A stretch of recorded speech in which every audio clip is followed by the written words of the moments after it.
తాకట్లో ఉన్న బంగారాన్ని విడిపించి ఆ రోజున మార్కెట్ ధర కట్టి మిగిలిన డబ్బును మీకు అందిస్తుంది కొమ్మూరి గోల్డ్.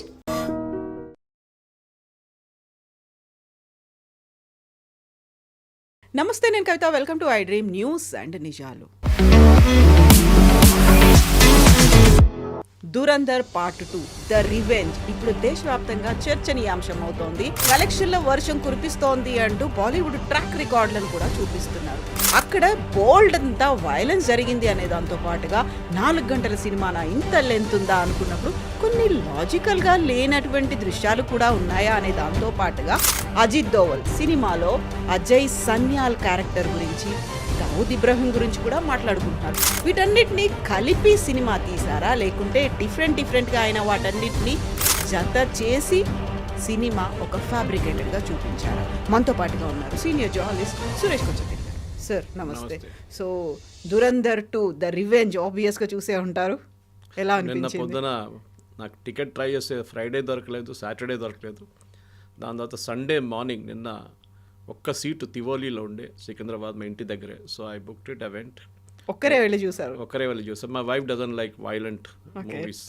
ఆమె చూడదు. ఆమె she likes more love stories and family stories. అంత మళ్ళీ టిపికల్ మలయాళం మూవీ ఫ్యాన్ నేను, బికాస్ షీజ్ అ మలయాళీ. కానీ నాకేం నచ్చిందంటే కవిత గారు, అక్కడ వెళ్ళినప్పుడు ఒకటి నేను కొంచెం వెళ్ళాను, ఇక్కడ పార్కింగ్ ఉంటుందో లేదో డౌట్ ఉండే నాకు. బికాస్ ప్రీవియస్ డేస్ చూస్తే అక్కడ మొత్తం మెస్ ఉండే పార్కింగ్, అటువైపు నుంచి వెళ్తున్నప్పుడు పార్కింగ్ దొరికింది. వెళ్ళి కూర్చుంటే పక్కనంతా చూసాను మొత్తం అందరు youngsters. I must have been the oldest fellow there in that audience sitting outside the theatre. దాని తర్వాత థియేటర్ లోపల వెళ్ళిన తర్వాత కూడా ఆడియన్స్ చూసుకుంటే మోస్ట్ ఒక 90% మంది ఆర్ యంగ్స్టర్స్. ఈ రోజుల్లో మీరు చూస్తుంటారు, మీ most of the cinemas flop కావడానికి కారణం అంటే ఇప్పుడున్న యంగ్స్టర్స్ సినిమాకి వెళ్ళరు. వాళ్ళు మ్యాక్సిమం ఓటీటీలో చూసుకుంటారు. అది కూడా చాలా సెలెక్టివ్గా ఉంటారు ఓటీటీలో చూసేది. కానీ ఎందుకు ధురంధర్ లాంటి సినిమాకి వచ్చారు అనే ఒక ప్రశ్న వస్తుంది. అండ్ తర్వాత నాకు తెలిసిన ఒక 5-6 మంది ఫ్రెండ్స్ ఉన్నారు, అక్కడే కలిసారు. వాళ్ళు కూడా వాళ్ళ దగ్గర అడిగాను, నువ్వు ఎందుకు వచ్చినావు అంటే, పార్ట్ 1 బాగుందా, పార్ట్ 2 బాగుందా చూడడానికి వచ్చానన్నారు. Okay, that is a good thing. కానీ ఇప్పుడున్న జనరేషన్కి IC 814లో ఏం జరిగింది, దాని తర్వాత జరిగిన అఫ్కోర్స్ 26/11 వాళ్ళకి గుర్తుంటుంది. కానీ మిగతా అట్లాంటి చాలా మటుకు ఇన్సిడెంట్స్ వీళ్ళకి తెలియదు. సినిమాలు కూడా మీరు చూసుంటారు, కొన్ని ఇన్స్టెన్సెస్లో కొన్ని ఇండియాలో జరిగిన కొన్ని ఘటనల గురించి మాట్లాడతారు, కానీ ఇప్పుడున్న ఆడియన్సెస్ కనెక్ట్ చేయలేకపోతారు. సో బ్యాక్ స్టోరీ ఒకటి చేసుకోవాల్సి వస్తుంది, రీసెర్చ్ చేసి వెళ్ళాల్సి వస్తుంది, బిట్ ఆఫ్ రీసెర్చ్ ఎక్కువ. అండ్ పార్ట్ 1 చూసిన వాళ్ళకి క్లియర్గా అర్థమైపోతుంది, కనెక్ట్ ద డాట్స్ అంటాం మన ఇంగ్లీష్లో. ఈ ఇన్సిడెంట్ జరిగి ఇక్కడి నుంచి ఇది జరిగింది అనేది. దీంట్లో నాకు నచ్చింది ఏంటంటే, ఒకటి కాస్టింగ్. మన ఇండియాలో ఫిలిం ఇండస్ట్రీలో అన్నిటికంటే తక్కువ ఇంపార్టెన్స్ ఇచ్చేది కాస్టింగ్ డైరెక్టర్కి. ఎగ్జాక్ట్లీ. ఈసారి ఆస్కర్స్లో కాస్టింగ్కి ఆస్కర్ ఉండే, which is a very unique thing. బహుశా ఫస్ట్ టైం అనుకుంటా, నాకు తెలియదు, దీనికన్నా ముందు కూడా ఉండొచ్చేమో. కానీ ఐ థింక్ హై టైం ఇండియాలో కూడా ఫిలింఫేర్ అవార్డ్స్ ఉండండి, ఇక్కడ స్టేట్ అవార్డ్స్ ఉండండి, మిగతా ఏ అవార్డ్స్ అయినా కానీ ఐ థింక్ నేషనల్ అవార్డులు కూడా దే షుడ్ బి కాస్టింగ్ డైరెక్టర్కి. సరే, డైరెక్టర్ రోల్ ఉంటుంది, as a director writer role ఉంటుంది. కానీ ఒక మనిషిని, రాకేష్ బేడీ లాంటి ఒక మనిషిని తీసుకొచ్చి, స్టార్ ఆఫ్ యెస్టర్ ఇయర్స్, మేమందరం కాలేజ్లో ఉన్నప్పుడు చష్మే బద్దూర్ లాంటి సినిమాలు, జానీ బి యారా సినిమా, అట్లాంటి సినిమాలు చూసినాం మేము. రాకేష్ బేడీని చూసాం అట్లాంటి సినిమాల్లో. ఆయన ఇప్పుడు తీసుకొచ్చి ఇన్ని సంవత్సరాల తర్వాత ఒక రోల్ చేయించినప్పుడు చాలా బాగా చేశారు ఆయన. అందరూ లుకే లైక్ క్యారెక్టర్స్ లాగే ఉన్నారు. కరెక్ట్. సో దాంట్లో ఒక రియాలిటీ ఉంది. సో నాకు అదొకటి చాలా బాగా నచ్చింది. రెండోది of course is writing. What I was told is, ఈ పార్ట్ 1 షూట్ చేసినప్పుడే పార్ట్ 2 కూడా షూట్ చేశారంట. సో దట్ ఇదంతా బ్యాంకాక్లో జరిగింది. సెట్స్ అని బ్యాంకాక్లో సెటప్ చేసాయి, అక్కడే చేశారు. లేఆరి అనే టౌన్ అంత మొత్తం అక్కడ. సో మళ్ళీ ఇంకోసారి తయారు చేయాలంటే that will become a problem అని చెప్పి అక్కడే షూట్ చేశారు. బహుశా దాంట్లో కొంతమందికి నచ్చలేదో ఏమో, అదే స్ట్రీట్లో కనిపిస్తుంది, అదే గల్లీలు కనిపిస్తుంది, అదే సెట్లు కనిపిస్తుంది అన్నారు. అది కరెక్టే, బికాజ్ ఇట్ వాస్ షార్ట్. దానికోసం వాళ్ళు డేట్ కూడా డిసైడ్ చేశారు, March 19. కానీ సినిమా రిలీజ్ కాగానే కొంతమంది లెఫ్టిస్ట్ అని చెప్పొచ్చు, లేకుంటే యాంటీ మోదీ క్యారెక్టర్స్ అని చెప్పొచ్చు, కొంతమంది లిబరల్స్కి వాళ్ళకు ఒక మెల్ట్డౌన్ జరిగింది. ఒకటి వాళ్ళు అడిగింది ఏంటంటే, మీరు ఇది ఈద్ టైంలో రిలీజ్ చేశారు సినిమా, అదొకటి. రెండవది, సినిమాలో ముస్లిమ్స్ని విలన్స్గా చూపిస్తున్నారు, రెండవది. మూడవది, ఎలక్షన్స్ వస్తుంది ఇప్పుడు అస్సాంలో, వెస్ట్ బెంగాల్లో, తమిళనాడులో, కేరళ అండ్ పుదుచ్చేరిలో. ఈ టైంలో ఎందుకు రిలీజ్ చేశారు? కశ్మీర్ ఫైల్స్, కేరళ ఫైల్స్ లాగా దీన్ని కూడా అలాగే టైం చూసుకొని మనం ఒకసారి రివైండ్ చేద్దాం. Will take question 3 first. Third one March 19th release చేశాను చెప్పి ఫస్ట్ పార్ట్ 1 రిలీజ్ చేసినప్పుడు చెప్పారు. ఆ డేట్ కూడా ఇచ్చారు. ఏదో మార్చ్ ఒక రోజు అని చెప్పలేదు, ఏప్రిల్ ఎప్పుడో అని చెప్పలేదు, March 19th అని చెప్పారు చాలా క్లియర్గా. సో ఎందుకంటే వాళ్ళు ఆల్రెడీ షూట్ చేసుకున్నారు, సో వాళ్ళకి తెలుసు. కరెక్ట్, లాస్ట్ మినిట్ సెన్సార్ బోర్డులో చాలా ప్రాబ్లమ్స్ ఉండే, 21 కట్స్ రికమెండ్ చేశారు. దాని తర్వాత మలయాళం అండ్ తెలుగులో ఈవెన్ తమిళ్లో డబ్బింగ్లో కొన్ని డైలాగ్స్ ప్రాబ్లంగా వచ్చింది. ఎందుకంటే మనం పంజాబీ గాలీస్ ఇస్తున్నప్పుడు దాంట్లో లిబరల్గా పంజాబీ గాలీస్ ఉన్నాయి. వాళ్ళు మాట్లాడుతూ అట్లనే మాట్లాడతారు. మనం ఢిల్లీకి వెళ్తే తెలిసిందే, if you are Punjabi friends, వాళ్ళు ఎవ్రీ సెకండ్ వర్డ్ వాళ్ళ అమ్మగారు నాన్నగారు ముందు కూడా అట్లనే మాట్లాడతారు వాళ్ళు. So they have no such problem. కానీ తెలుగులో తమిళ్లో మళ్ళీ మలయాళంలో ట్రాన్స్లేట్ చేసినప్పుడు ఇష్యూస్ వచ్చింది. సో సెన్సార్ బోర్డ్ కొన్ని రోజులు ఇన్ఫ్యాక్ట్ ప్రివ్యూ షోస్ క్యాన్సిల్ అయినాయి చాలా మటుకు కేరళలో, తమిళనాడులో అంతా. బట్ ఇది so the date was already decided. So అప్పుడు ఎలక్షన్ అనౌన్స్ చేయలేదు కదా, సో మీరు కంప్లైంట్ చేసి ఫైదా లేదు, ఎందుకంటే డైరెక్టర్స్ ఆర్ డిసైడెడ్ డేట్ అప్పుడే.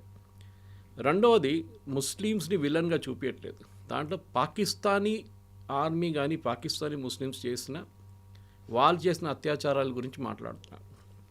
ఆ పాయింట్కి తర్వాత వస్తాను నేను. Why the second point just remind me. Point number 1 ఇంకోటి ఏంటంటే ఈ స్టోరీ ఒక గవర్నమెంట్ ప్రాపగాండా లాగా ఉందని చెప్పారు. ఒక సినిమా అనగానే అండ్ స్పెషలీ దాంట్లో ఒక ఫస్ట్ 5 నిమిషాలు ఒక డిస్క్లైమరే ఉంటుంది పెద్దది. మీరు చూసారు కదా, ఫస్ట్ 5 minutes ఓన్లీ డిస్క్లైమర్. కానీ ఫస్ట్ టైం నేను చూసింది ఏంటంటే అక్కడ జియో లోగో వచ్చినప్పుడు విజిల్ కొడుతున్నారు, హాట్స్టార్ లోగో వచ్చినప్పుడు మళ్ళీ విజిల్ కొడుతున్నారు. నాకు అర్థం కాదు వీళ్ళకి కూడా పాపులారిటీ ఉందా అక్కడ అని చెప్పి. సో ఎనీవే ఒక ప్రాపగాండా మూవీ అని చెప్తే I would say cinematic liberty ఉంటుంది. మనం ఏ సినిమాని తీసుకోండి, ఇప్పుడు one of the earliest movies నేను కాలేజీలో ఉన్నప్పుడు చూసింది, మా సిస్టర్ స్కూల్లో షూట్ చేసిన ఒక సినిమా ఉండే.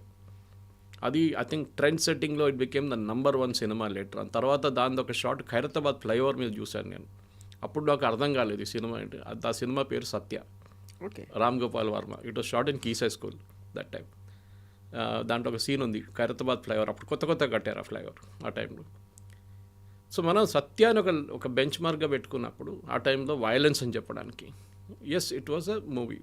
కానీ ఇక్కడ వైలెన్స్ ఉందా, ఎక్స్ట్రీమ్ వైలెన్స్ ఉందా, ఉంది. But it connects with the audience. అది మీరు ఒక షట్టర్ వేసి మనిషిని చంపడం కానీ, ఫస్ట్ దాంట్లో పేపర్ మనకి 10 కిలోలు వెయిట్ బాట్ తీసుకొని కొట్టడం, దీంట్లో తల కోసి తీసుకెళ్ళి ఫుట్బాల్ ఆడడం, ఇదంతా జరిగింది. It is not that it did not happen, it actually happen. In fact ఆ తల కోసిన సీను మన ఒక ఇండియన్ సోల్జర్తో జరిగింది. యాక్చువల్లీ మన ఇండియన్ సోల్జర్ని ఒకరిని కిడ్నాప్ తీసుకెళ్ళి తల కోసి వాళ్ళు ఫుట్బాల్ ఆడుకున్నారు. ఒక సీన్ రియల్గా ఉంది, జరిగింది పాకిస్తాన్లో. సో దీంట్లో ఈ ఇన్సిడెంట్స్ కనెక్ట్ చేస్తున్నప్పుడు మనకు మొదలు కావాల్సింది అంటే ఫస్ట్ ఇస్ బంగ్లాదేశ్ వార్ గురించి. దీంట్లో చాలా మటుకు ఒక బ్రిగేడియర్ ఉన్నారు, మన మేజర్ ఇక్బాల్ వాళ్ళ ఫాదర్, అని రిపీటెడ్గా చెప్తారు. సో ఈ పాకిస్తానీ సైకీలో బంగ్లాదేశ్ ఓడిపోవడం అనేది వాళ్ళకు 71 వారే మిగతా ఏ వార్ కన్నా వాళ్ళు ఓడిపోయింది, దానికన్నా చాలా ఎక్కువ వాళ్ళకి డ్యామేజ్ జరిగింది 71 వార్లో. అది కూడా బంగ్లాదేశ్లో. పాకిస్తాన్ వైపు ఓడిపోయారు, దే డోంట్ మైండ్. వాళ్ళ చేతి కరాచీ దాకా వచ్చాం, మనం లాహోర్ దాకా వచ్చాం మన సైన్యం. కానీ ఇందిరాగాంధీ ఎంతో వాళ్ళు రిటర్న్ పిలిపించుకున్నారు ఆ టైంలో. కానీ పాకిస్తాన్ అక్కడ ఆ రోజు చేసిన అత్యాచారాల గురించి ఆయన మాట్లాడుతున్నారు చూడండి, బంగ్లాదేశ్ మహిళలతో చేసిన అత్యాచారాలు. అది కాకుండా వాళ్ళ ప్రిజనర్ ఆఫ్ వార్స్ని ఎట్లా ట్రీట్ చేశారు మన ఇండియన్ ఆర్మీ, అది వాళ్ళ మైండ్లో ఎప్పుడు కూడా ఉంది. దానికోసం మీరు చూడండి కవిత గారు, మీరు మా వైపు బొలారం వైపు అంతా వస్తే చాలా చోట్ల మీకు ఆర్మీ ఏరియాస్లో ఆ ఫేమస్ సరెండర్ సీన్ ఒక ఫోటోగ్రాఫ్ ఉంది ఢాకాలో. ఆ రోజు Pakistani Niazi signing the surrender document, అది ఒక ఫ్రెస్కో ఉంటుంది చాలా చోట్ల. దాట్ ఇమేజ్ అగైన్ ఇస్ ఒక పాకిస్తానీగా చూపిస్తే, ఎస్పెషలీ ఆర్మీ ఆ టైంలో వచ్చిన ఆర్మీ, ఇప్పుడు చాలామంది లేరు, చనిపోయి ఉంటారు ఇప్పుడు, కానీ వాళ్ళకు ఒక బ్లాక్ మార్క్ లాగా ఉండేది. దాన్ని కరెక్ట్ చేయడానికే తర్వాత భుట్టో, తర్వాత ఈవెన్ ఏం చెప్తారు, even Zia ul Haq mention this statement, bleed India with 1000 cuts. అంటే భారతదేశాన్ని మేము కంటిన్యూస్గా హెరాస్ చేస్తూనే ఉంటాం. అది పఠాన్కోట్ ఉరి ఉండొచ్చు, మన పుల్వామా ఉండొచ్చు, తర్వాత మన పెహల్గాం ఉండొచ్చు, మిగతా చాలా అట్లా అటాక్స్ జరిగింది మన మీద. కానీ మనం ఎప్పుడు ఒక ప్యాసిస్ట్ నేషన్గా ఉండే మనం, అంటే జరిగింది కదా ఏం చేయాలి, మహాత్మా గాంధీ ఫిలాసఫీ, ఇది ఈ చెంప మీద కొడితే ఈ చెంప చూపించాలి. కానీ దీంట్లో మనం చూసాం 2022లో అనుకుంటాను, I remember this gentlemen's name నా ఫోన్లో ఎక్కడ ఉంది, నేను చూసుకుంటాను నేను. But the idea is to bring that thing back. Kavitha garu ఎందుకు ఇది తీసుకొచ్చారు, ఆయన పేరు చాలా ఇంపార్టెంట్ అన్నమాట. సో ఈ మనిషి IC-814 హైజాకింగ్లో ఇన్వాల్వ్ ఉన్నారు. He was one of the hijackers. Afghanistan కాబుల్లో ఆగిన ఎస్, కండహార్లో జరిగినది. Yes, his name is Zahid Ibrahim Mistry, original name. ఈ సినిమాలో సీన్ చూపిస్తారు ఆయన్ని. ఆయన ఒకరోజు 2022లో ఆయన పెద్ద IC-814 వచ్చిన తర్వాత పాకిస్తాన్ ఆర్మీ వాళ్ళని చూసుకున్నారు. ఈయన ఉండే ఏరియా పేరు Clifton. Clifton is like Jubilee Hills of Pakistan, Cuff Parade of Pakistan, Golf Links of Pakistan చెప్పొచ్చు, ఢిల్లీలో ఉన్న అట్లా అంటే పాషెస్ట్ ఏరియా. అక్కడ ఆర్మీ వాళ్ళు ఉంటారు అందరు, most army officers stay there and politicians. ఈ పరిస్థితుల్లో అక్కడ ఈయనని పేరు మార్చుకున్నారు ఈయన. And he was given a plush apartment, ఒక కొత్త ఫర్నిచర్ బిజినెస్ మొదలుపెట్టారు. ఆ రోజు ఈ సీన్ చూపిస్తారు. ఆ రోజు పొద్దున ఆయనకు ఒక కస్టమర్ వస్తున్నాడు, చాలా వెల్దీ కస్టమర్. ఆయన పెద్ద ఇల్లు తీసుకున్నాడు, ఫర్నిచర్ కావాలి, మీరు వెయిట్ చేయండి అని చెప్పారు. సీక్వెన్స్ ఆఫ్ ఈవెంట్స్ చూడండి. ఆయన్ని పిలిపించారు. యూజువల్లీ షాప్కి రారు. ఆ రోజు వచ్చి షాప్ బయట వెయిట్ చేస్తున్నారు ఈయన కోసం, ఒక హోండా సిటీలో వెయిట్ చేస్తున్నప్పుడు ఇద్దరు బైక్ మీద వచ్చి ఆయన పేరు అడుగుతారు, ఒరిజినల్ నేమ్ అడుగుతారు. Actually he goes by the name Zaroor Akhund, పేరు మార్చుకున్నాడు. కానీ వీళ్ళు వచ్చి అడిగే పేరు మిస్త్రీ. ఆ మిస్త్రీ హైక్యా అని అడుగుతారు. బిఫోర్ హీ కెన్ రియాక్ట్ కొట్టేస్తారు. మీకు గుర్తుంటుంది అది తర్వాత జరిగిన దాంట్లో కూడా ఒక సీన్లో Ajit Doval ask that another hijacker Bharat మాతాకి జయం అని చెప్తారు. ఎందుకంటే ఆ రోజు Rupin Katyal one of the passengers గొంతు కోసిన one of the fellows was this Mistry. So ఆయన్ని కూడా కొట్టే ముందు ఫస్ట్ షాట్ కొట్టిన తర్వాత బైక్ మీద వచ్చినవాడు చంపినోడు చెప్తాడు, రెండో బుల్లెట్ ఇది రూపిన్ కత్యాల్ కోసం అని చెప్పి కొడతాడు. సో దాంతో నా చాప్టర్ ఫినిష్ అయిపోయింది. సో మన వైపు చూసి చేసేదానికి మనం డెఫినెట్గా జవాబిస్తామని చెప్పింది ఆపరేషన్ సింధూర్లో తెలిసింది. దానికన్నా ముందు ఉరీలో వీ డిడ్ సర్జికల్ స్ట్రైక్, పుల్వామాలో బాలకోట్ స్ట్రైక్ చేశాం. సో 2022 తర్వాత మన దగ్గర ఉన్న ఇంటెలిజెన్స్ ఏజెన్సీస్, అది రా ఉండొచ్చు, ఇంటర్నల్గా IB ఉండొచ్చు, ఎక్స్టర్నల్ అండ్ ఇంటర్నల్గా మిలిటరీ ఇంటెలిజెన్స్ ఉండొచ్చు. వీళ్ళు చాలా మట్టుకు పాకిస్తాన్లో మన వైపు మన మీద చేసిన ఏం చెప్తారు టెర్రరిస్ట్ అటాక్స్ని ఎవరు చేశారో వాళ్ళని వెళ్ళి కొట్టడం మొదలుపెట్టారు. ఎందుకంటే మనం డిప్లొమాటిక్లీ మాట్లాడుకుని మేము యునైటెడ్ నేషన్స్కి వెళ్తాము, లేకుంటే we'll go to international court of justice. అది 26/11 తర్వాత మనం మొత్తం ప్రూఫ్ ప్రొవైడ్ చేసాం వాళ్ళకి, కంప్లీట్ ప్రూఫ్ ప్రొవైడ్ చేసాం. వాళ్ళే వచ్చారు, వాళ్ళు చెప్పారు మేము కూడా వస్తాం ఇన్వెస్టిగేషన్. ఏం చేశారు, ఏం చేయలేదు. ఫస్ట్ వాళ్ళు నిరాకరించారు. వాళ్ళు చెప్పారు దే వర్ నాట్ పాకిస్తానీస్ అని చెప్పారు. తర్వాత అంగీకరించారు because Kasab was in custody. So మన ఒక మార్పు ఆ సినిమాలో దురందర్లో ఇదే చూపిస్తున్నారు. ఆ మార్పు మోదీ గారు ఫేమస్ డైలాగ్ ఒకటి ఉంది కదా, ఘర్ మే ఘుస్కే మారేంగే, ఏ నయా భారత్ హై ఘర్ మే ఘుస్కే. దాని తర్వాత మనం ఇంకో సీన్ ఐ థింక్ మన ప్రేక్షకులు కూడా అప్రిషియేట్ చేస్తారు. Of course we should never give away the spoiler. దాంట్లో బడా సాహెబ్ అని చెప్పే ఒక రోల్ ఉంది. ఆయన పేరు మనం చెప్పకూడదు, ఎందుకంటే ఆ సస్పెన్స్గా ఉండియండి ఆ బడా సాహెబ్ ఎవరు అనేది. కానీ మోర్ ఇంపార్టెంట్ దాంట్లో మాట్లాడుతూ మనకు తెలిసిందే పార్ట్ 1లో కూడా చూపించారు వీళ్ళు ప్రింట్ చేసే కరెన్సీ నోట్స్ గురించి. పెద్ద ఒక స్టోరీ ఉంది దానికి. చిదంబరం అండ్ వాళ్ళ కొడుకు కూడా దాంట్లో ఇన్వాల్వ్ ఉన్నారని చెప్పి పార్ట్ 1లో చేశారు. తర్వాత పార్లమెంట్లో కూడా అడ్మిట్ చేశారు దట్ ఆ ప్లేట్లు ఆ ప్రింటింగ్ ప్రెస్ మొత్తం అమ్మింది పాకిస్తాన్కి వెళ్ళిపోయిన తర్వాత వాళ్ళు దాంట్లో 500 నోట్లు 1000 రూపాయల నోట్లు ప్రింట్ చేయడం మొదలుపెట్టిండు, ఫేక్ నోట్స్. అది నేపాల్ వయా ఇండియాలో ఎంటర్ అవుతుంది, ఒకటి కేరళ నుంచి కూడా ఎంటర్ అవుతుంది. అప్పుడు అది కూడా చాలా మటుకు పార్ట్ 1లో చూపించారు, పార్ట్ 2 చూపించారు. కానీ పార్ట్ 1లో చూపించింది కాదు, పార్ట్ 2 చూపించింది. అంటే వీళ్ళు ఆల్మోస్ట్ 60,000 కోట్లు ప్రింట్ చేసి యూపీ ఎలక్షన్స్కి వాడుకోవడానికి తీసుకొచ్చిన టైంలో మోదీ గారు డిమానిటైజేషన్ అనౌన్స్ చేస్తారు. అది మాస్టర్ స్ట్రోక్ అనేది. ఆ టైంలో మనం చాలామంది దాని గురించి ఎందుకు డిమానిటైజేషన్, ఎందుకు ఈ 500 నోట్లే, ఎందుకు 1000 రూపాయల నోట్ తీశారు మోదీ గారు, మిగతా ఏం తీయలేదు ఎందుకు, కొత్త నోట్లు ఇంట్రడ్యూస్ చేసి పాత తీయొచ్చు కదా అని చెప్పారు. It was a sudden decision. నాకు ఈ రోజు కూడా గుర్తుంది. I was flying from Delhi, దేనో ఒక మీటింగ్కి వెళ్ళాను ఢిల్లీకి. వస్తున్నప్పుడు ఎయిర్పోర్ట్లో దిగి I was waiting to collect my luggage. అప్పుడు నా దగ్గర డబ్బులు ఎక్కువ లేకుండే టాక్సీకి క్యాబ్కి ఇవ్వడానికి. సో నేనేం చేశానంటే అక్కడ ATM ఉంది ఒకటి పక్కనే, పాత కంట్రోల్ సిస్టమ్ ఉంటుంది, అది ఇప్పుడు మార్చారు మొత్తం బ్యాగేజ్ రిట్రీవల్ అంతా. అక్కడ కోటక్ వాళ్ళకి అనుకుంటా ATM, అక్కడ వెళ్ళి విత్డ్రా చేశాను. I withdrew 20,000 rupees. విత్డ్రా చేసి moment the receipt came out మా ఫోన్లో ఒక మెసేజ్ వచ్చింది. నేను అనుకున్నాను అది బ్యాలెన్స్ ఎంత ఉందో చెప్పడానికి. చూస్తే 1,000 rupees and 500 rupees note withdrawn prime minister Modi exactly 8 o'clock in the night. నా దగ్గర ఉన్న మొత్తం 500 నోట్లు. So anyway I got it exchange data bank వెళ్ళి ఎక్స్చేంజ్ చేసుకున్నాను. కానీ స్టోరీ ఏంటంటే మన ప్రజలకు కూడా ఆ రోజు చాలామంది దీని గురించి స్టోరీలు రాశారు. రాహుల్ గాంధీ చెప్పారు, లైన్లో నిలబడి చాలామంది చనిపోయారు, వాళ్ళ డబ్బులు రాలేదు. తిరుమలలో మనం చూసాం 400 కోట్లు ఇప్పుడు కూడా పడి ఉన్నాయి పాత నోట్లు.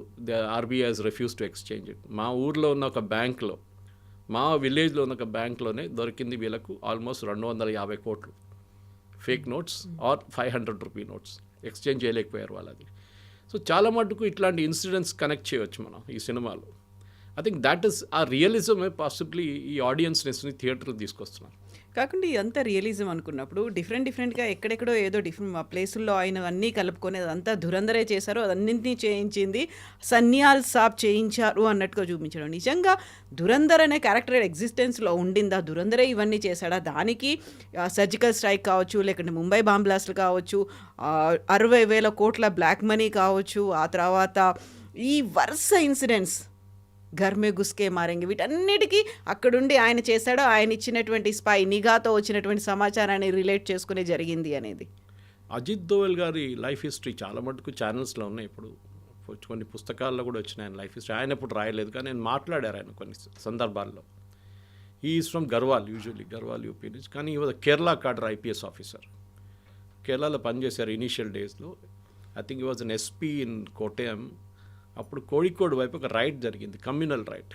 హిందూస్ ముస్లిమ్స్ కొట్టుకున్నారు, చాలా ప్రాపర్టీ ధ్వంసమైనాయి, చాలా ఇంటి నుంచి ప్రాపర్టీస్ తీసుకెళ్ళిపోయారు. అంటే టీవీలు ఎత్తుకపోయారు, మిక్సీలు ఎత్తుకపోయారు, అట్లాంటి చాలా మటుకు బంగారం తీసుకెళ్ళిపోయారు. సో అప్పుడు K Karunakaran, I think he was the chief minister అప్పుడు కేరళలో, కాంగ్రెస్. ఆయన ఒక టఫ్ మ్యాన్ అని ఒక ఇమేజ్ ఉండే. సో ఆయన్ని డీజీపీని అడిగారండి. అప్పుడు డీజీపీ నేనేం చేయమంటారు ఇప్పుడు, how do we tackle this issue అంటే ఆయన చెప్పారు, మన దగ్గర ఒక యంగ్ ఐపీఎస్ ఆఫీసర్ వచ్చాడు ఇప్పుడే, అజిత్ దోవల్ ఆయన పేరు, సెండ్ హిమ్ దేర్ అని చెప్పారంట. ఆర్ యు ష్యూర్ అని అడిగారు Karunakaran. Is on record actually. Yes అన్నారు, పంపించారు. దోవల్ గారు అక్కడ వెళ్ళి ఏం చేశారంటే, యూజువల్లీ ఏం చేస్తారు ఒక ఐపీఎస్ వాళ్ళు, లాఠీ చార్జ్ చేయండి, అందరిని కొట్టండి, అందరిని అరెస్ట్ చేయండి, లోపలేసేసేయండి అంటారు అందరు. That is the typical. మన దగ్గర కూడా ఓల్డ్ సిటీలో ముందు ఎన్టీ రామారావు గారికి ఉన్న ముందు కన్నా కమ్యూనల్ రైట్స్ అదే ఉంటుండే. ఈయన ఏం చేశారంటే, అందరూ senior Muslim and Hindu religious leaders, మిగతా పొలిటీషియన్స్ అందరిని పిలిపించి ఒక మీటింగ్ పెట్టారు. మీటింగ్ పెట్టి ఒకటే డిమాండ్ అన్నారు, ఎవరెవరు ఏమేమి ఎత్తుకెళ్ళారు ఏ ఇంటి నుంచి కానివ్వండి, అది 24 గంటల లోపల ఆ ఇంటికి చేరుకోవాలి. I will not take any action.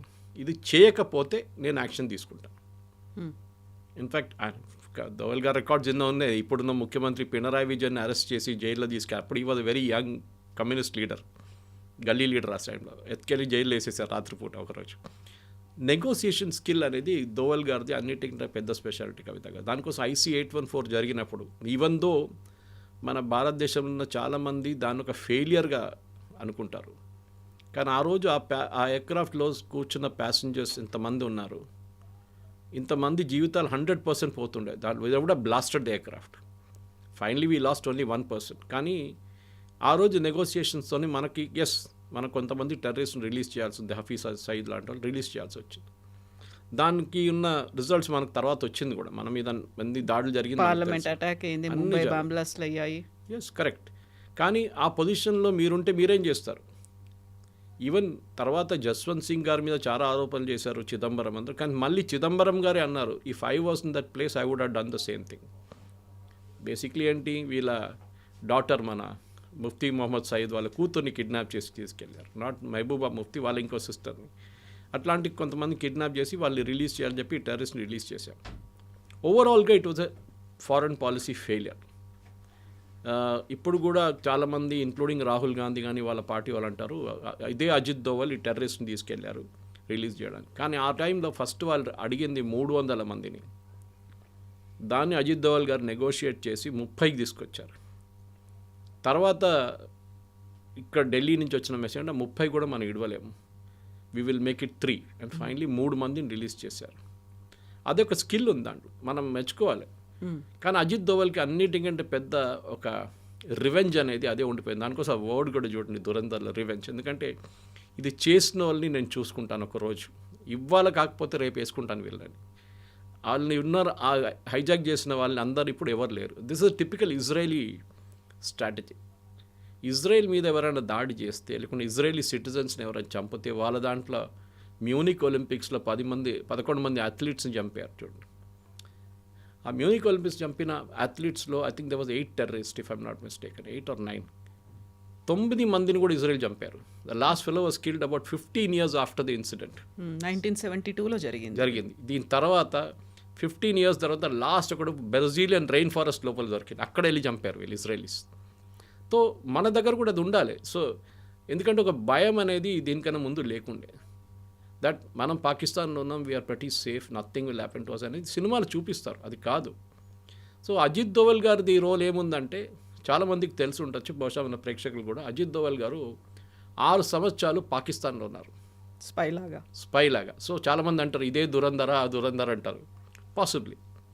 In fact దీంట్లో ప్రేక్షకులకు నేను చెప్పాల్సి ఏంటంటే, మీ సినిమా చూసిన తర్వాత టైటిల్స్ లాస్ట్లో డైరెక్టర్ పేరు వచ్చిన తర్వాత సీట్ నుంచి కొంతమంది లేవకుండా ఉండాలి, ఎందుకంటే సినిమా ఇంకా ఉంది. దాని తర్వాత యాక్చువల్ ఏం జరిగింది అనేది అక్కడిని తెలుస్తుంది అనమాట.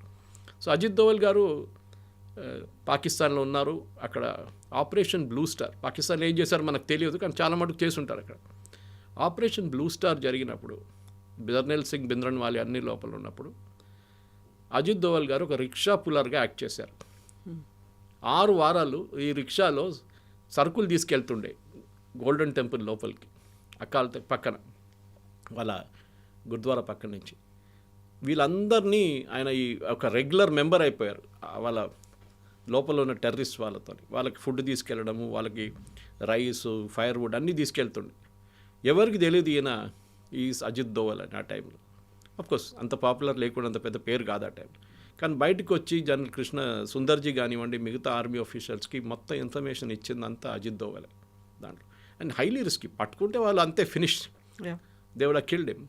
ఇంకోటి చాలా ఇంపార్టెంట్ థింగ్, ఎందుకంటే దురంధర్లో ఇదంతా చూపించారు, కానీ అజిత్ దోవల్ గారి రోల్ ఇంకోటి సిక్కింలో ఉండే. సిక్కిం లైక్ భూటాన్ ఒక ఇండిపెండెంట్ కంట్రీ ఉండే ఆ టైంలో. కానీ మన దగ్గర భూటాన్ లాగానే వాళ్ళ డిఫెన్స్ అండ్ కమ్యూనికేషన్స్ మనం చూసుకుంటున్నాం. ఇప్పుడు భూటాన్ కూడా అంతే. భూటానీస్ ఆర్మీ అనేది ఒక చాలా చిన్నది, మొత్తం వాళ్ళ ఆర్మీ మొత్తం మనమే చూసుకుంటాం. ఇన్ఫ్యాక్ట్ డోక్లాం అని మాట్లాడతాం చూడండి, మన చైనాతో Doklam is actually in Bhutan. And మన ఆర్మీతోనే అక్కడ గొడవ జరిగింది అప్పుడు కూడా చైనీస్కి. భూటానీస్ ఆర్మీ కాదు అక్కడ. సిక్కింలో అక్కడ ఒక మొనార్కీ ఉండే ముందు, ఇప్పుడు భూటాన్లో ఉన్నట్లే. కానీ భూటాన్లో ఉన్నంత డెమోక్రటిక్ కాదు, వాళ్ళకు చాలా కరప్ట్. అండ్ అక్కడ ఒక సిఐఏ యాంగిల్ ఉండే, ఎందుకంటే ఆ టైంలో CIA wanted to tackle Tibet. Ajit Doval గారిని పంపించారు. And one of his earliest assignments when he was a youngster, పంపించి ఐబీ నుంచి ఆయన అక్కడ వెళ్ళి ఈ రాజులతో వ్యతిరేకంగా ప్రొటెస్ట్ చేస్తున్న వాళ్ళ దగ్గర మాట్లాడచ్చు. Is negotiating skill again. మాట్లాడి ఇంత గొడవ చేసి ఏం చేయలేరు మీరు, ఇన్స్టెడ్ ఆఫ్ మన పని చేద్దాం, రాజు మీద ప్రెషర్ పెడదాం, మొనార్కీ మీద, టు డూ ఎ రెఫరెండం, అంటే ఓట్, మన ఇండియాతోనే వెళ్ళాలన్నా మనం ఇండిపెండెంట్గా ఉండాలన్నా. It was considered almost impossible. కానీ అజిత్ దోవల్ గారు అది కన్విన్స్ చేసి వాళ్ళని ఒక మూమెంట్ క్రియేట్ చేసి అక్కడ, and Sikkim became 22nd state in the Indian union ఆ టైంలో. అదొక పెద్ద, ఎందుకంటే ఆ సిక్కిం అనే మన చేతి నుంచి పోయి ఉంటే ఆ రోజు మనకి భూటాన్ పక్కన సిక్కిం, ఈ రెండు మన చేతి నుంచి పోతుంది. సో అప్పుడు నాథులా పాస్ కానివ్వండి, మిగతా చైనీస్ వైపు ఉన్న క్రాసింగ్స్ అంతా we would have lost it forever. కానీ అదొక చాలా పెద్ద ఇది ఉండే. దీని తర్వాత సిక్కింలో ఉన్నప్పుడే అజిత్ దోవల్ గారు, దాని తర్వాత దానికన్నా కొన్ని రోజుల తర్వాత తెలియదు కానీ మళ్ళీ వెళ్ళి 3 సంవత్సరాలు చైనాలో ఉన్నారు. కొంతమంది 6 అంటారు, ఆయన క్లియర్గా డిఫైన్ చేయట్లేదు. లేకపోతే హీ అగ్రీడ్ ఈ వెంట్ టు చైనాలో ఉన్నారు. చైనాలోని ఏ భాష మాట్లాడతారు మనకు తెలియదు. మ్యాండరిన్ మాట్లాడాలి కదా, he has to speak that language. Tibetan language మాట్లాడాలి లేకుండా, because he has gone to Tibet side. కానీ ఆ రోల్ చూడండి, ఇదంతా మనం హిస్టరీ చూపించినప్పుడు చాలామంది ఆదిత్య ధర్ని తిడుతున్నారు, మీరు కావాలని చెప్పి ఒక ప్రాపగండా సినిమా తీశారు, మోదీ గారు 2 సార్లు చూపించారు టీవీలో ఇక్కడ ఇన్సిడెంట్స్ నడుస్తున్నప్పుడు. కరెక్ట్, సినిమాటిక్ లిబర్టీ అనేది అందరికీ ఉంటుంది. మనం చెప్తా fiction, yes, every movie is a fiction. ఈ దీంట్లో కూడా ఫిక్షన్ ఉంది డెఫినెట్గా. కొంతమంది అంటారు అదేనా డిమానిటైజేషన్ కాదు అంటారు. Okay, agreed with you on that point. Modi గారి గురించి పాకిస్తాన్లో కామెంట్ కొడుతున్నది చాయ్ వాలా ప్రధాన మంత్రి బన్ గయా తుమ్ క్యా కర్ రహే తే అని చెప్పి పంజాబీలో లిబరల్ గాలీస్ ఉంటుంది అక్కడ కూడా. అది ప్రతి ఇన్సిడెంట్కి ఒక కనెక్షన్ ఉంటుంది. అండ్ మనం గుర్చుకూడదు, మన దాంట్లో was it Ravindra Nayak some there one spy who Ravindra Kaushik Ravindra Kaushik, ఆయన ఒక మన వైపు నుంచి నుంచి వెళ్ళిన ఒక ఏజెంట్ పాకిస్తాన్లో దూరారు చాలా సంవత్సరాల ముందు. I think was in 70s or 60s or 70s. ఆయన పాకిస్తాన్లో వెళ్ళి అక్కడ కరాచీలో చదువుకొని యూనివర్సిటీలో డిగ్రీ తీసుకొని, of course had a Muslim name, married a girl from there.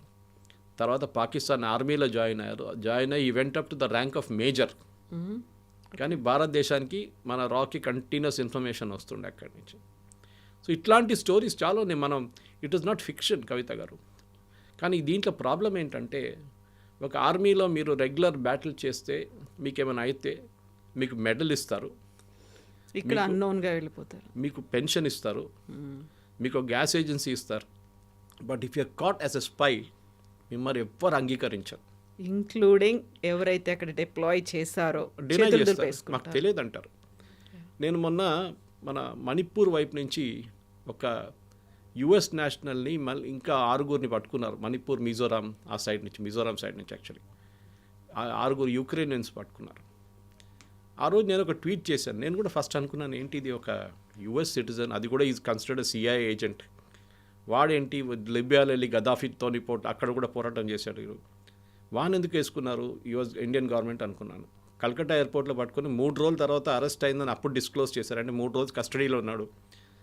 తర్వాత సర్జియో గోర్ యుఎస్ అంబాసిడర్ ఒక ట్వీట్ చేశారు, just 24 hours after this fellow was arrested, saying, I met Ajit Doval and a very good productive meeting with him, National Security Advisor of India. నాకు it didn't connect the dot. Suddenly నాకు connect అయింది. మన దగ్గర ఒక spy అని చెప్పలేము, X రా agent యుఎస్లో అరెస్ట్లో ఉన్నారు. ఇప్పుడు పన్నూర్ని చంపడానికి ట్రై చేశారని చెప్పి కెనడా నుంచి కానీ యుఎస్లో జరిగింది అటెంప్ట్ అని చెప్పి, forget his name, he was arrested in Europe. ఇప్పుడు కస్టడీలో ఉన్న అక్కడ ట్రయల్ నడుస్తుంది. ఇప్పుడు చూడండి, మార్క్ మై వర్డ్, 6 నెలల లోపల that guy will come to India, this guy will go to US, exchange చేస్తారు. ఇది రష్యాతో జరిగింది చాలాసార్లు. సో మన వైపున్న ఇప్పుడున్న యంగ్స్టర్స్కి చాలా మటుకు దురంధర్ సినిమా ఎందుకు నచ్చుతుంది, 3 రోజుల నుంచి ఫ్రైడే సాటర్డే సండే హౌస్ఫుల్ నడుస్తుంది, ఈవెన్ పెయిడ్ ప్రివ్యూస్కి టికెట్స్ దొరకట్లేదు అని చెప్పిన టైంకి చాలామంది అడుగుతున్నారు, ఒక హైపర్ నేషనలిజం తీసుకొస్తున్నారు, 56 inches ఛాతీ చూపిస్తున్నారు, ఇది ఒక ఫేక్ నేషనలిజం క్రియేట్ చేస్తున్నారు. I think it is not correct.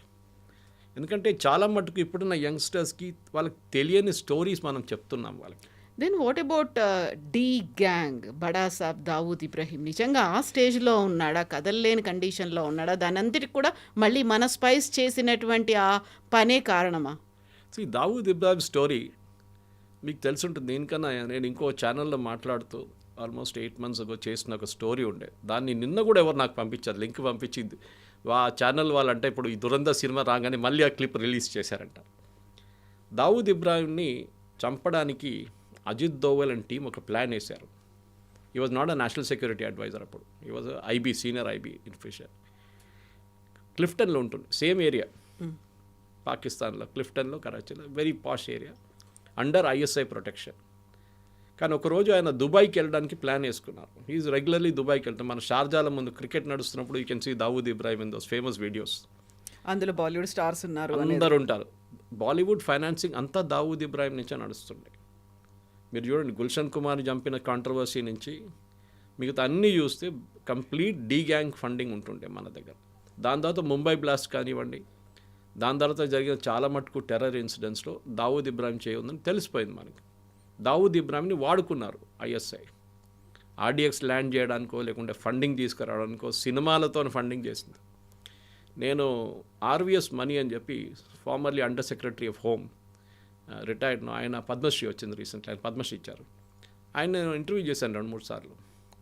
Interview చేసినప్పుడు ఆయన ఒక ఇంటర్వ్యూలో చాలా క్లియర్గా, then I was the CEO of Janam TV, COO Janam TV, మాట్లాడుతున్నప్పుడు ఆయన ఒక మాట అన్నారు, Suresh, I was posted on behalf of so and so ministry, obviously home ministry in Mumbai, cinema funding గురించి తెలుసుకోవడానికి. And he was given a post in the censor board, అక్కడ centre board of film certification supervision, not actual censor. ఆయన అన్నారు నా పని ఏముంటుండే అంటే financing తెలుసుకోవడానికి. And he was saying one of the biggest financing Malayalam సినిమాలు కూడా నడుస్తుండే, హిందీ కాకుండా కూడా. 50 కోట్లు ఒక సినిమా అనౌన్స్ చేసింది. ఆ టైంలో 50 కోట్లు అంటే పెద్ద అమౌంట్. అనౌన్స్ చేసి హీరోకి 5 కోట్లు లేకుంటే 3 కోట్లు, హీరోయిన్కి 1 కోటి, మిగతా అందరికీ డబ్బులు పంచిపెట్టేస్తారు.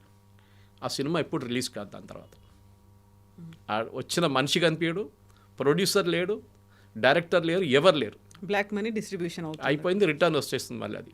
ఆ 3 కోట్లు ఇచ్చినోడు 20 లక్షలు పెట్టుకొని మిగతా డబ్బులన్నీ లీగల్గా ట్రాన్స్ఫర్ చేసేస్తారు వాపస్. ఇది జరుగుతుంది. So Dawood Ibrahim role is చాలా మటుకు మన దేశంలో జరిగిన టెర్రరిస్ట్ ఇన్సిడెంట్స్ అండ్ కనెక్షన్. కానీ దాంట్లో అతీక్ అహ్మద్ రోల్ ఒకటి ఉంది, మీరు చూసుంటారు. Atiq Ahmed was a gangster in UP. Phulpur అనే కాన్స్టిట్యున్సీ ఉంది కవిత గారు, మీరు వినుంటారు.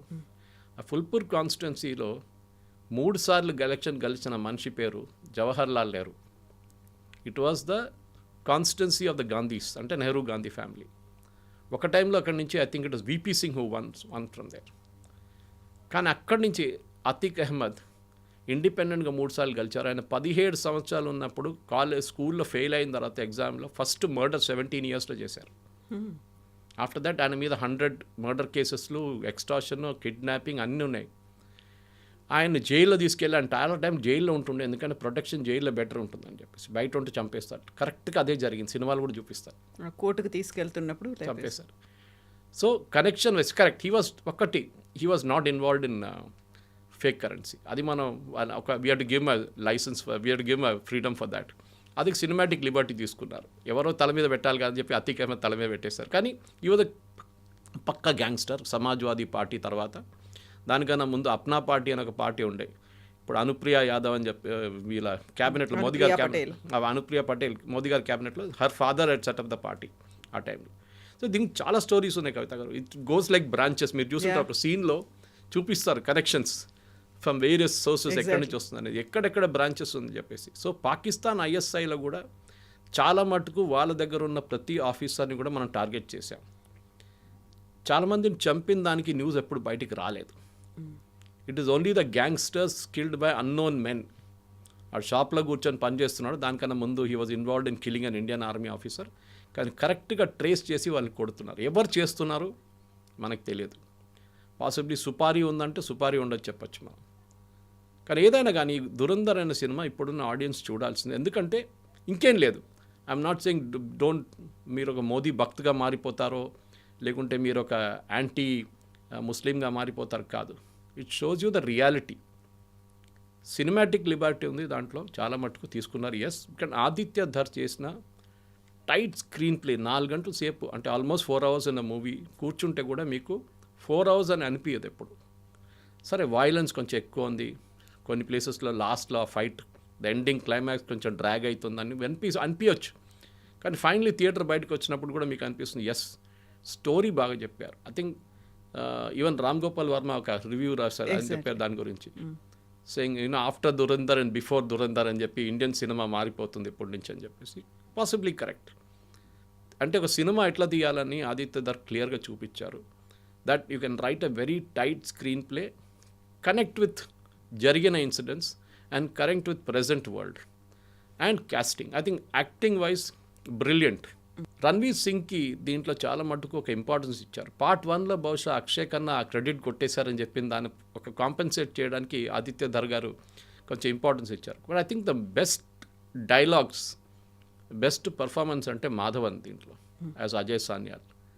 అన్రిస్ట్రైన్డ్ ఒక సిగరెట్ తీసుకొని అండ్ వెరీ సట్లీ, మీరు ఒక సీన్ ఉంది దాంట్లో, చాలామంది దాన్ని కనెక్ట్ చేయరు.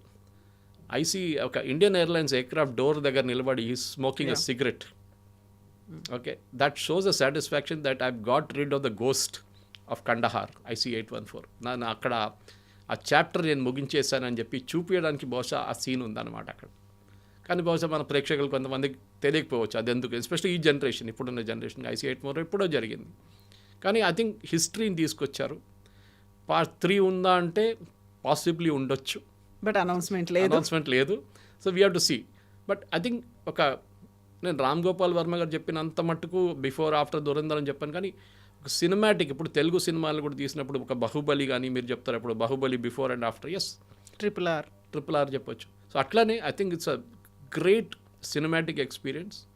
చాలా బాగా తీశారు అండ్ చాలా tightly control story has driven the movie. Usually ఎప్పుడు అది ఉండదు మన దాంట్లో, ఎస్పెషల్లీ తెలుగు సినిమాల్లో హీరో 40 మందిని కొడితేనే హీరో అవుతాడు, డైరెక్ట్ శ్రీకాకుళం నుంచి స్విట్జర్లాండ్కి ఒక డాన్స్ వెళ్ళాల్సి వస్తుంది, ఇదంతా ఉంటుంది. కానీ స్టోరీ వైజ్ టిపికల్ స్టోరీ మీద I think he has driven this movie Aditya. దాంట్లో absolutely no compromises.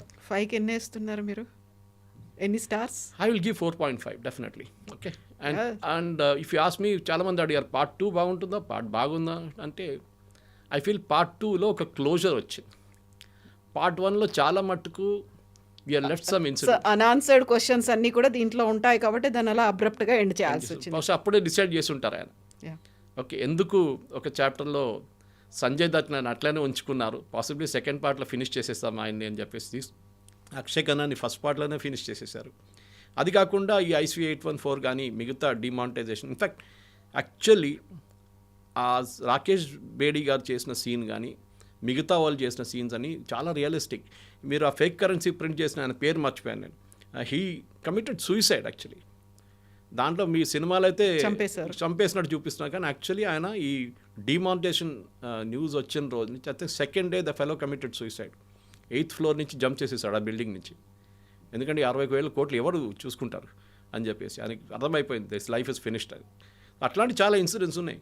So real life plus real life రెండుని మిక్స్ చేసి I think Aditya Dhar has done a phenomenal job, దాని డౌట్ లేదు.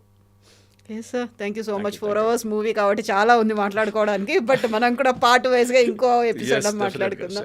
Thank you so much. Thank you very much. Thank you. నిజంగా ప్రస్తుతం ఉన్నటువంటి సమాజం దేనికి ప్రయారిటీ ఇస్తుంది? ఆర్థిక సంబంధాల చుట్టూ మాత్రమే తిరుగుతోంది. మళ్ళీ ఎన్నికలంగానే చాలా విరక్తి కలుగుతున్నాం. మంచి అనిపిస్తుంది కదా, లేడీస్ కూడా ఛాలెంజింగ్ జాబ్స్ చేసినప్పుడు చాలా బాగుంటుంది.